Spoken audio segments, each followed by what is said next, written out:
자, 기계학습에 대해서 이해가 되셨죠? 기계학습은 컴퓨터가 사람의 지능을 가질 수 있도록 만들어주는 것, 즉 데이터를 집어넣어서 스스로 학습하게 해서 결과를 도출해내는 그 과정의 방법론들을 계속 개발하고 방법론 중심입니다. 그게 기계학습의 가장 기본적인 핵심이고 정확도를 높이고 그렇게 하는 정확도를 높이는 방법론들을 계속 개발을 하는 거죠. 자, 그런데 우리가 경영학에서는 데이터 마이닝이라는 용어를 씁니다.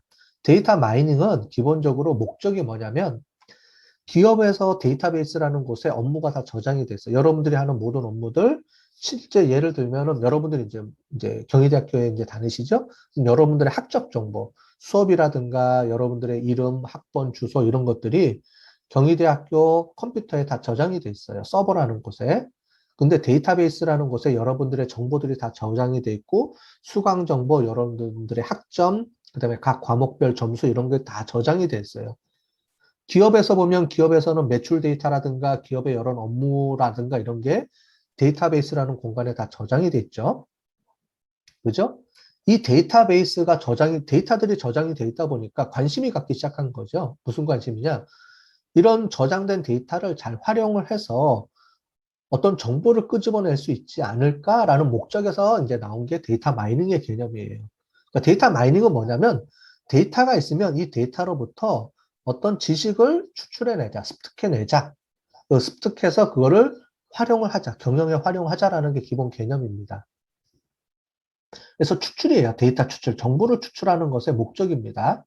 그러다 보니까 당연히 데이터로부터 정보를 추출하는 도구로 사용한 게 기계학습에서 만들어졌던 다양한 방법론들을 응용을 한 거죠. 인공지능이라든가 전문가 시스템, 이런 것들은 데이터 마이닝에서는 그냥 갖다 쓰는 거예요.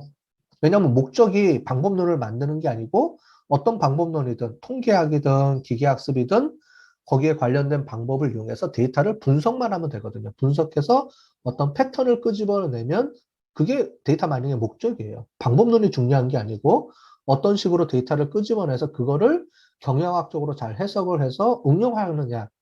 이거의 목적을 갖고 있는 게 데이터 마이닝의 목적입니다. 그래서 데이터 마이닝의 목적은 뭐냐면 이거를 데이터 베이스에 저장이 돼 있겠죠? 그거를 이용해서 끄집어내서 패턴을 만들어내서 지식으로 만들어내자라는 게 근본 핵심이에요. 기계학습하고 틀리죠? 기계학습은 인공지능이라는 개념부터 출발해서 컴퓨터에다가 데이터를 주어주고 컴퓨터가 스스로 학습할 수 있는 방법론을 개발하는 게 목적이라면 데이터 마이닝은 방법론 개발이 목적이 아니고 어떤 방법론을 갖다 쓰든 데이터베이스에 저장되어 있는 데이터를 분석해서 활용하자, 지식으로 추출해내자. 물론 그 목적은 틀리지만 방법론은 같이 공유해서 쓸 수가 있겠죠. 그죠? 그러다 보니까 이제 이게 혼용이 돼서 쓰고 있는 겁니다. 데이터 마이닝에 대한 기본 개념은 89년도에 나왔어요. 역사적으로 그렇게 기계학습이 먼저 나오고 데이터 마이닝이 나중에 나온 개념입니다. 그래서 데이터 마이닝은 기본적으로는 이 데이터베이스에 그래서 데이터 마이닝은 데이터베이스라는 학문 분야가 별도로 있어요. 뭐 데이터를 저장하고 관계형 데이터베이스라든가 이런 걸 연구하는 분야가 있는데 그 분야에서 파생돼서 나온 개념이니까 좀 틀리죠. 기계학습은 컴퓨터 공학적인 측면에서 컴퓨터 학습 이런 쪽에 인공지능 쪽에서 나온 개념으로 볼 수는 됐고요. 그러니까 나온 배경과 분위기랑 역사가 좀 틀리다고 볼 수 있습니다. 그래서 통계학은 가장 먼저 전체적으로 보면 통계학은 이미 1000년 전부터 나온 얘기죠. 베이지안 얘기는 1700년도에 개발된 그 수학 공식이에요. 그러니까 엄청나게 오래됐죠. 우리 회귀 분석도 1800년도에 나온 거고. 그러다가 이제 컴퓨터가 나오면서 기계 학습에 대한 얘기들이 이런 것들이 발전해서 학습이 되고 그 안에 이제 데이터베이스라는 것들이 있으면서 이 데이터베이스를 연구하는 사람들이 이런 방법론을 이용을 해서 널리지화 하자라는 개념으로 나온 게 데이터 마이닝의 개념이다. 이렇게 보시면 될 것 같아요. 이제 좀 정리가 됐죠? 통계학에 대한 개념은 통계학은 기본적으로 수학적 알고리즘 쪽 관심으로 만들어진 개념이고 그거는 근데 컴퓨터라든가 데이터 마이닝, 기계학습의 가장 기본적인 알고리즘 쪽 측면이고요. 그 다음에 기계학습은 컴퓨터에 학습을 시켜서 어떤 룰을 만들어내자라는 개념이고, 데이터 마이닝은 그 데이터로부터 그 방법론을 이용을 해서 지식으로 추출해내서 지식화시키자라는 개념이고요. 응용의 개념이고, 이런 차이가 좀 있다. 그래서 통계학이 가장 먼저 나온 개념, 통계학으로부터 컴퓨터가 만들어진 개념이 기계학습, 인공지능 이런 개념이고, 거기서부터 데이터베이스라는 학문 분야가 나오면서 데이터베이스에 저장되어 있는 데이터를 이런 방법론들을 이용해서 끄집어내서 지식화, 패턴이라든가 지식화 시키자라는 게 데이터 마이닝에 대한 개념이고, 이게 좀 틀리다라고 보실 수 있어요. 데이터 마이닝에 대한 기본 개념은 여러 가지가 있는데, 그 중에서 슈퍼바이즈 러닝과 언슈퍼바이즈 러닝, 그 다음에 이제 리인포스먼트 러닝 이런 게 있습니다. 이걸 잠깐 설명을 드릴게요. 지도 학습은 어떤 목적이냐면은 변수가 있어요. 아까 전에처럼 데이터를 할 때 결과 변수가 주어집니다. 얘는 A고 얘는 B다. 이렇게 결정을 해줘요. 보통 우리가 이거를 뭐라고 부르냐면 클래시피케이션이라고 해요. 분류라고 하죠. 그래서 결과가 있으면 이 결과를 두 개를 똑같이 분류하는 거예요. 말하자면 기업 입장에서 보면 도산하는 기업과 정상기업이 있어요. 그럼 도산하는 기업은 어떤 특징을 갖고 있고 정상적인 운영하는 기업은 어떤 특징을 갖고 있는지를 분류를 해내야 되잖아요. 룰을 만들어내야 되잖아요. 그죠? 그러면 그 룰을 만들어낼 때 정상기업, 도산기업을 이미 정해져 있고 데이터가 그 정해진 데이터로부터 정확하게 90% 또는 100% 맞출 수 있는 룰을 만들어 나가는 과정이에요. 지도학습은 어떤 의미, 설명 다시 드리자면 지도학습은 뭐냐면 이미 결과가 정해져 있어요. 결과가 정해져 있는 데이터를 이용을 해서 룰을 만들어내고 패턴을 만들어내는 그 방법론입니다. 예. 비지도학습은 결과가 없어요. 결과가 없어요. 예를 들자면 제가 현대카드가 있어요. 현대카드에 1,000만 명 정도에 되는 회원을 이제 다이렉트 메일을 보내야 됩니다. 그럴 때는 어떻게 해주느냐?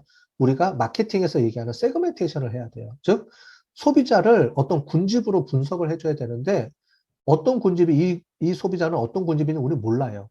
그런데 그거를 다양하게 분석하고 싶을 때는 연령대라든가 아니면 뭐 지역이라든가 이런 여러 가지 특징을 주면서 그 사람들의 어떤 그 군집을 스스로 결정할 수 있도록 만들어내는 겁니다. 결국은 뭐냐면 정답이 없는 상태예요. 아까 전에는 정답이 있었죠? 정상기업, 도산기업이라는 데이터를 갖고 있을 때 분석하는 거예요. 여러분들이 어떤 데이터가 있을 때 이 데이터가 yes, no냐 어떤 이런 것들이 명확하게 그 안에 데이터를 갖고 있으면 지도학습 분석 방법을 이용해서 패턴을 찾아내고 룰을 찾아내고 학습을 시킬 수가 있는 거고 비지도학습은 그런 게 없을 때 그냥 일반적인 데이터, 결과 변수가 없는 데이터만 갖고 있을 때는 비지도학습을 이용해서 분석을 할 수 있는 거예요. 그 중에 대표적인 게 여기 보시는 것처럼 연관성 규칙, 균집 분석 이런 것들이 있는 겁니다. 예. 연관성 규칙이라는 게 저거예요. 말하자면은 우리 아까 전에 추천 시스템. 추천 시스템은 결과가 없죠. 될 때마다 바뀌니까. 그죠? 그렇기 때문에 이제 연관성 규칙이라든가 군집 분석을 이용해서 다양하게 우리가 쓸 수가 있습니다. 그 목적이 좀 틀려요. 근데 여러분들 우리가 이용할 때는 여러분들이 갖고 있는 데이터를 가지고서 우리가 구분을 합니다. 데이터가 yes, no냐 이렇게 클래시피케이션 결과 변수가 있으면 지도 학습으로 돌리는 거고 그렇지 않으면 비지도 학습으로 돌리는 그런 패턴이다라고 인식을 하시면 될 것 같아요. 강화학습인데 이게 여러분들이 알고 있는 인공지능 중에서도 우리가 바둑두는 알파고나든가 이런 거예요. 뭐냐면은 어떤 환경을 주어졌을 때 이런 환경에서 잘하면 점수를 플러스를 주고 못하면 마이너스 점수를 주죠. 요즘은 어떤 거냐면은 그 컴퓨터 이 리인포스 방법을 이용해서 컴퓨터가 게임을 합니다. 게임을 하는데 사람보다 이제 더 잘하죠. 게임을 하는 게. 이제 그렇게 해서 이제 막 연구가 되다가 이제 바둑으로 확장이 돼서 알파고가 나오게 된 거고요. 그죠? 알파고가 원래 나온 거는 그 전에 이제 게임, 바둑돌 게임, 벽돌 깨기라는 게임을 이제 컴퓨터가 학습할 수 있도록 만들어주는 과정을 거치면서 그게 이제 바둑으로 확장돼서 하는 거죠. 바둑을 할 때는 바둑돌을 두면서 이기면 점수를 주고 지면은 감점을 주면서 그거를 제일 마지막에 이제 확률 값을 이용해서 여기다 뒀을 때 이길 확률이 얼마 이렇게 하면서 이제 상대적으로 대응할 수 있도록 해주는 이제 그런 개념입니다. 그래서 컴퓨터가 얘는 스스로 학습을 할 수 있는데 학습할 때 어떤 보상을 주는 개념이에요. 보상을 주거나 아니면은 페널티를 주거나 하면서 보상을 줄 수 있는 방법으로, 즉 승리할 수 있는 방법으로 계속 룰을 찾아 나가게 학습할 수 있도록 해주는 게 리인포스먼트 러닝 강화 학습이다. 이렇게 보시면 될 거고요. 자, 우리가 하는 방법들이 있어요. 요번에 기계학습을 하면서 여기 있는 방법들을 많이 배울 겁니다. 예, 그 중에서 이제 분류기법, 지도학습 기법 중에서 이런 것들. 비지도학습에서는 뭐 이런 것들, 그 중에서 우리는 텍스트 마이닝을 좀 중점적으로 볼 거예요. 그래서 옛날에는 제가 텍스트 마이닝을 보려고 관심을 안 두고 비중을 많이 안 뒀는데요. 비중을 두는 이유는 뭐냐면은 이 텍스트 마이닝을 이제 이용을 하면은 여러분들이 이제 논문을 쓸 수 있어요. 그래서 제가 요즘 보면은 이 텍스트 마이닝을 이용한 논문들이 꽤 많이 나옵니다. 추세가. 그래서 신문 기사거리라든가 이런 걸 이용해서 분석해서 나오는데 장점이 뭐냐면 여러분들이 설문조사라든가 이런 걸 안 해도 돼요. 뭐냐면 여러분들 논문 쓰려고 그러면 설문조사 해가지고 이론적으로 검증하고 설문조사하고 데이터 사람들한테 일일이 데이터 받아가지고 분석하고 하는 게 힘드시잖아요. 근데 텍스트 마이닝은 기존의 사람들이 만들어진 데이터를 어떻게 하면 잘 크롤링해서 갖고 와서 그거를 텍스트 마이닝 기법을 이용해서 분석을 하면 사람들이 어떤 패턴, 어떤 생각들을 갖고 있는지를 추세나 흐름이라든가 이런 걸 볼 수 있어요. 그래서 여러분들이 연구하고 싶은 분야라든가 연구하고 싶은 주제가 있다 그러면 그 주제에 대해서 어떤 흐름인지 패턴인지를 한번 보는 관점에서 연구할 수도 있고요. 뭐 서브 이제 논문으로 그냥 간단하게 논문 쓸 수 있을 정도의 그런 방법론이라든가 주제가 될 것 같아요. 그래서 이 부분을 좀 중점적으로 좀 설명을 드리도록 하겠습니다. 네, 그래서 이거 하는 방법, 논문화 시키는 방법 이런 것들은 조금 이따 설명을 드리도록 하겠습니다. 그래서 지도학습 방법에 다양한 방법들이 있어요. 의사결정 나무 틀이라는 걸 이용해서 할 수도 있고, 그 다음에 랜덤 포레스트 방법도 있고요. 신경망, 가장 대표적인 게 신경망 방법, 그 다음에 이렇게 나오고요. 그 다음에 합성고, CNN 방법, 딥러닝이라고 우리가 부르죠. 이런 것들도 있고요. 이런 것들이 이제 지도학습 방법이고요. 즉, 결과가 미리 정해져 있을 때 그 결과를 얼마만큼 정확도 90% 또는 100% 맞출 수 있도록 우리가 룰을 만들어 나가는 과정이고요.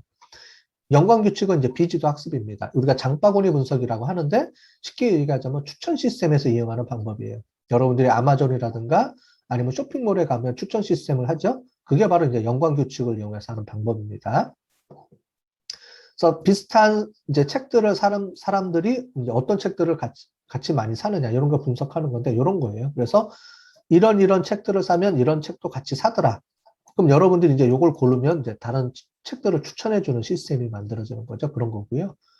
군집 분석은 마케팅 쪽에서 고객 세그멘테이션을 할 때 전체 큰 고객이 있으면 이 고객을 어떻게 우리가 쪼개서 마케팅 전략을 세울 수 있을지 만들어내는 STP 전략할 때 그때 안에 세그멘테이션이 중요한데 그 세그멘테이션을 하는 방법이 군집 분석 방법을 이용해서 합니다. 네. 그 다음에 이제 소셜 네트워크 방법이라든가 아니면 텍스트 마이닝 이런 것들을 이용해서 우리가 하게 되는 거죠. 자, 이런 분석 절차인데 중요한 게요. 이제 데이터 사전 정제하는 게 있어요. 무슨 말이냐면은 이런 빅데이터 분석하거나 우리가 기계학습 분석할 때 보면 가변수로 처리해 주는 게 있어요. 범주형 변수가. 나중에 이게 다 해볼 겁니다. 이런 것들 이제 사전에 데이터를 얼마나 잘 처리해 주느냐에 따라서 내가 분석한 결과 값들이 얼마나큼 정확해지느냐 이런 게 돼 있어요. 그래서 뭐 학년이다 또는 뭐 이게 그 학번이다 그러면 중학교, 고등학교, 대학교 이렇게 나오죠. 그럼 1, 2, 3, 4로 정하는 게 아니고 1 빵빵 이렇게 해서 가변수, 더미 변수 처리해 주는 게 있어요. 그걸 나중에 해볼 거고요. 데이터 정교화가 필요한데 군집 분석 같은 경우에는 단위의 영향을 받아요. 이렇게 보면 단위가 큰 거에 영향을 많이 받기 때문에 그 단위를 표준화시켜서 처리해줘서 최소화시키는 겁니다. 이제 그렇게 만들어주는 방법이 있고요. 또 한 가지는 훈련과 검증이라는 방법을 거칩니다. 그래서 어떤 룰을 만들어낼 때는 그 룰을 훈련 데이터를 이용해서 룰을 만들면서 계속 룰을 수정해 나가는데 그 룰이 만들어진 룰이 얼마만큼 정확한지는 훈련을 끝낸 다음에 우리가 새로운 데이터를 이용해서 검증해 주게 돼요. 그래서 트레이닝 데이터, 테스트 데이터 이렇게 쓰는데 이제 밸리데이션 데이터가 있습니다. 뭐냐면은 특정한 기법들은 중간에 여러 가지 이제 그 중간에서 어떤 룰이 정확한지를 체크업을 해요. 그러니까 룰을 만들어내고 검사하는 과정 중간에 룰을 만들어내는 과정에서 중간중간에 체크업을 할 수 있도록 어떤 새로운 데이터를 만들어줍니다. 이게 밸리데이션 데이터라고 하는데 나중에 우리가 이제 할 거예요. 그래서 의사결정 나무 트리라든가 여기는 밸리데이션 데이터를 따로 두고 검증할 수 있도록 이렇게 해줍니다. 그래서 그런 데이터를 이용하는 방법들도 우리가 해볼 거고요. 어쨌든 이런 데이터 분석할 때는 룰을 만들어내는 데이터와 그거를 검증하는 데이터를 별도로 만들어서 쓴다. 우리 그 기계학습에서는 이렇게 이해를 하시면 될 것 같고요. 또 한 가지는 예측력과 과적합의 문제가 있습니다. 뭐냐면은 정확도가 훈련 모델이 100%다 정확하면은 이런 모델이 나오죠. 근데 이런 모델은 우리가 제너럴한 모델을 쓸 수가 없어요. 왜냐하면 그 데이터에 특화된 모델이기 때문에. 얘를 우리가 뭐라고 하면 오버피팅 됐다 그래요. 즉 우리가 학습하라고 준 데이터에 그 데이터에만 맹목적으로 맞춰주는 거죠. 컴퓨터는 모르니까. 근데 이런 데이터는 이 데이터일 뿐이 못 쓰죠. 일반화시킬 수가 없죠.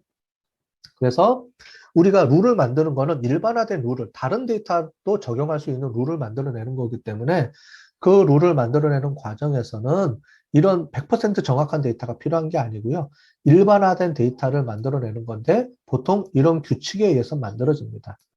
학습용 데이터는 계속 떨어지는데 평가형 데이터, 이 룰이 얼마나 정확하게 예측하는지를 우리가 그 테스트 데이터를 가지고 검증한다 그랬는데 어느 정도 내려가다가 이제 올라가게 되면 이 부분이 오버피팅 됐다고 보는 거예요.